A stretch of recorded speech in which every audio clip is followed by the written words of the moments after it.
See, that's what they said in this last. I'm back on Trump after hurricanes. They said in this book, same as the other one, that you can't keep his attention, and he goes on these rants. It's like the Mueller deal or Jeff Sessions, and every time you see him, it's that rant over and over and over. You try to have a meeting, and the meeting's off the rails as soon as he gets in it, and it's about him or one of his rants. So that you can't get anything done with him. They have to go around privately and get the stuff done, and then try to keep him out of it to just sign the paperwork or whatever at the end. And it's like trying to deal with a spoilt brat kid. Yeah, it is. And that's what we got for a president. Yep. And the rest of the world is about tired of it. Oh, yeah. They are. We're fucking with everybody about as hard as we can. I tell you what, it's getting pretty rough business-wise with these tariffs and all. Oh, yeah. I saw a thing on the news. Okay. These tariffs. China recycles all of our shit. They send the containers over with all the stuff we used to manufacture, and now they send it over here for us because we hire them to do it. The empty containers were filled with paper, plastic, aluminum, steel, whatever, and then they shipped it back to China, so there wasn't a deadhead going back. Yeah. Now China says, fuck you, don't want your shit. Yep. So now it goes to Malaysia, India, all these countries. Now the empty containers are there, and they got to get to China. Because we're still buying all the other shit. His tariffs didn't do a fucking thing about that. Nope. So now, we're getting blocked. Why aren't we doing those recycles here? That's a good question. Why aren't we doing them here? I know it's not extremely profitable, but how can it be that you could load it on a container and ship it overseas and they can do something with it and it's profitable and we can't? If it needs a little government subsidy to get started, I'm saying go for it. But shipping this shit across seas is stupid. Yeah, it is. If you can't handle your own waste, then you don't make the waste in the first place. Yeah. Fuck, we're an ignorant nation. Yeah, sometimes we are. I didn't have any idea what was going on. That's how ignorant I am of it. No, I didn't know that was going on. I mean, this guy it was a huge warehouse, and he was loading those containers as hard as he could go. Like I say, paper, plastics. He said their biggest problem, though, is people throw the shit in the recycle. Yeah. He says in the plastic, there'd be a half bottle of ketchup or something. Well, that gets smashed. Shit. He says it just runs. Makes a mess. And Yeah. So I could imagine if the people wouldn't cooperate, it'd be real hard for this recycle. But now they're in a bind.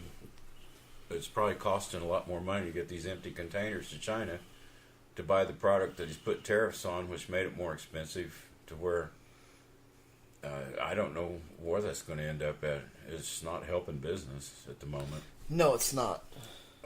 I think his idea is to bring that manufacturing back or get a better trade deal or whatever, but yeah, I don't know if China really gives a fuck. No, they probably don't. So we're still buying the shit. That's true. Yeah, we're still buying it. And they don't care. Yep. They don't mind putting tariffs on all our stuff. They can buy soybeans from Brazil and whoever else. They, Mexico could buy them from us and sell them to China. That's the same deal. They don't care. Yeah. They just made a deal with us on a trade, arrangement. They're probably more than happy to dump beans in Mexico if we wanted to. Yeah. So I don't know if this big deal is going to work or not. It's kind of a neat idea, but I think he should have negotiated it first.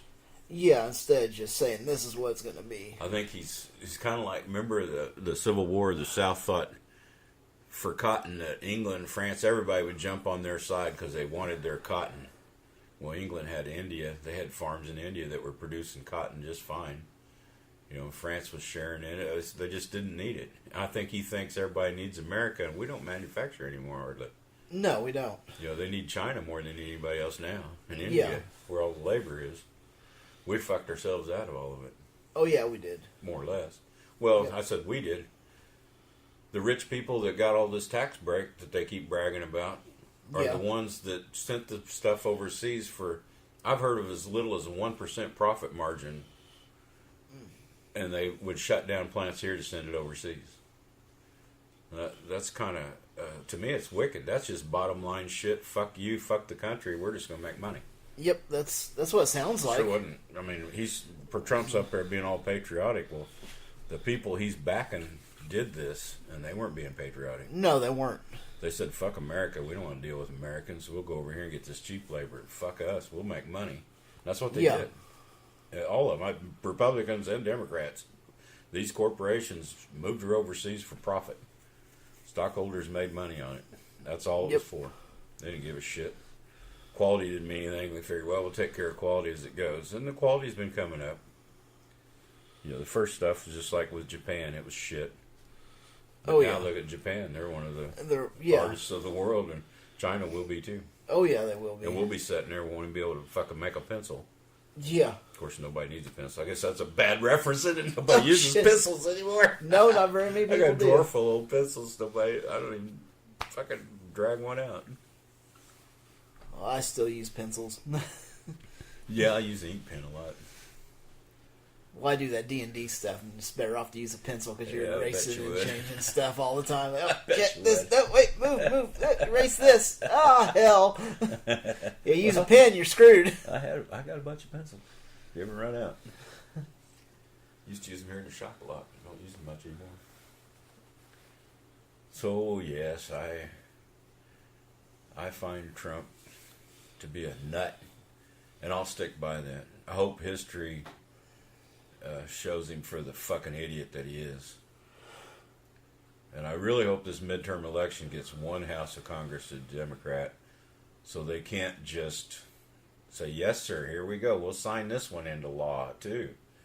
If they don't learn how to compromise, I just assume they stalemate it all the time. Oh, yeah. Because I don't like this shit of Republican or Democrat just passing any fucking thing that comes along because it's a Democrat law or a Republican law. Yeah. I'd rather have a Republican law. One that's a combination. It's not as evil as either one. Where they've actually can't do that. Yeah. It seems like, to me, since the Tea Party showed up, they refused to compromise.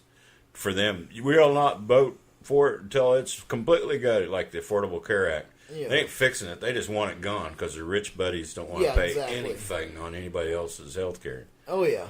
So fuck the Affordable Care Act. And they refused to do anything unless it completely gutted it.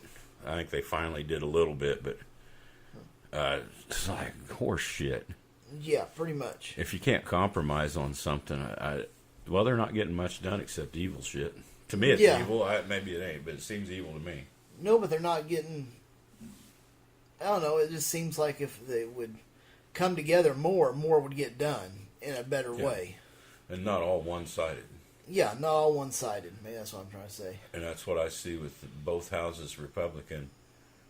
Of course, with Trump, he's a wild card. They can't do anything.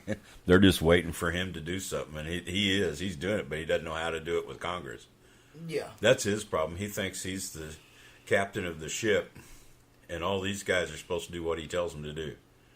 And Congress says, fuck no, we make laws and you're supposed to review them and, you're supposed to set budget. But so far he hasn't done anything that I can see. Except bitch and go to these rallies. Those rallies pump up his ego. Oh, yeah, that's an ego boost. I've never seen any president do as much as he does on that. Every once in a while they say, well, he was at one of his Trump rallies. It's like he has to have that pump up every so often. Yeah. He's got to boost that ego a little bit more. Jeez, he needs it. His fucking head's so big now he can't get in a room. Yeah. But he's also, at the same time, he's squirming like a worm over this Russia deal and everything else. It's like, and he knows he's nuts. He's got... Oh, yeah. I'm sure people tell him that all the time. I'm sure they do. Of course, they're fake news when they do that. Yeah, that's considered fake news. That's not real news. I don't know. Sad times in a way. I just hope it goes down in history as a blip in the screen and that's it. I don't know. Yeah. We can only hope it is. Yeah. I guess if we want to, we can move on to our topic unless you got more headlines that you want to talk about. No, there's plenty of headlines. I mean, what are we going to say about the Catholic deal? They fucked up, and they haven't handled it right. And I just want the Catholic people, the people that are part of the church, to either straighten the organization out or get rid of it and start over. Yeah, one or the other. Because this is a corrupt... get the priests, let them marry. Well, yeah. Jesus never said anything about not being married. That was Paul. Paul wrote all that shit from dreams. Yeah. So how much faith you putting in that? I guess a lot, because you're letting them fuck kids Yeah, to be apparently. celibate. I mean, nuns, priests, let them be married. Yeah, just let them be married. It's Yeah, Nobody Yeah. say anything about having to be celibate. just Paul. And And- then that come from that other creed of people that, he thought that was kind of cute, I guess. Yeah. No, that's bullshit. That was part of the cults of the Mediterranean cults. If there was a couple of them they believed celibacy was the only way to get close to their God. Oh. So Yeah. he kind of liked that. That was like clipping the end of your penis off. It puts you separate from other people. Of course, you didn't have to worry about them reproducing, so you would have thought that religion would have died out. Well, the other ones did. But the Catholics salvaged that Paul's writings to say just the priesthood and the nunnery could be celibate, and the rest of everybody could fuck like rabbits. Yeah. Well, so we've kind of wrapped up those headlines now, especially, Yeah, fuck like the I said, Sorry. just not. It's not much else to say. So we did have a topic this week we were going to talk about. Yeah. It's how you address Christians. How do you, how do I want to put that? How to, Well, how do you discuss religion? yeah, how do you or the discuss? existence of God or whatever? Yeah, how would you discuss it with them? This is just opinion. We're not Yes. really. No. I guess we advocate our own thing, but everybody has their own way of doing it. Some ridicule, offend. Oh, yeah. Sometimes you offend the one you're talking to maybe you think it might change some of the minds, and it works that way. The one you're talking to might not ever change. I don't know. Who knows? I'm not a psychologist. Yeah, exactly. But there's lightly teasing, and then there's absolutely ridicule and calling them insane fucking idiots, and then there's I was talking that I read that book too, that Peter Boghossian he was more on the Socratic method. His whole book was, we could end this now if you just do this simple. And he's a questioner. Every time they say something, question it. Like, well, I can't give you an example now. It's because my mind just went blank. But if you want to see some good examples of that, Anthony Magnabosco on YouTube has a whole bunch of videos where he talks to religious people, and he more or less questions things that they take for granted in their religion, and ask some questions about it to try to get them to think about it themselves. Oh, yeah. I'm not real artful at it. My patience, I get offended easy when they start their shit. Yeah. And you can't pin a Christian down. You can't put evidence in front of them, and that's it. It doesn't matter how good the evidence is. They blank it out. It's like Ken Ham. You can't show me anything that says Genesis is wrong. There's no way, because he'll just make up stories to say why it's not right. Yeah. So evidence doesn't mean anything to them. They have to question their own beliefs. Oh, yeah, they do. And those guys are good at it. So there are people that are really good at that. I don't say it's not the only way, but it's probably one of the better ways. But it requires one-on-one. Yes, it does. And you might get, if you have other people standing around. I mean, a lot of those videos he's just talking one-on-one with people. Yeah. So there'd have to be a lot of us out there doing that. But it could spread. Oh, yeah. But patience would be a big virtue. Yeah, it would. I'm sad on patience. Yeah, But like on this podcast, we make fun of them mostly. We do the religious wingnuts of the week, or whatever we call them. Yeah. We make fun of them. I don't agree with them, so I make fun of them. I cuss them, blast them, whatever. But that's not the way to make friends and influence people. No, it's not. It's kind of fun. It feels like you're blowing steam off, but Yeah. Seems like when you talk to them, you're not sure who you're going to engage with. Are you going to engage with somebody that's going to be very aggressive, that's not going to be receptive at all for anything you say? well, I find most of them won't answer questions, and they just answer you back with a question because. Yeah, because they don't know what. Well, the, yeah, the either that or question's it's too like, hard. Can't or answer it honest for one thing. They have Yeah. to answer it with what they've been told to answer. I've heard, I love Atheist Experience, and Dillahunty's pretty hard on him sometimes. whatever, that's his way. Yeah. But he'll try to get them to answer a question, and they'll say, "Well, my preacher said no." I said, "What do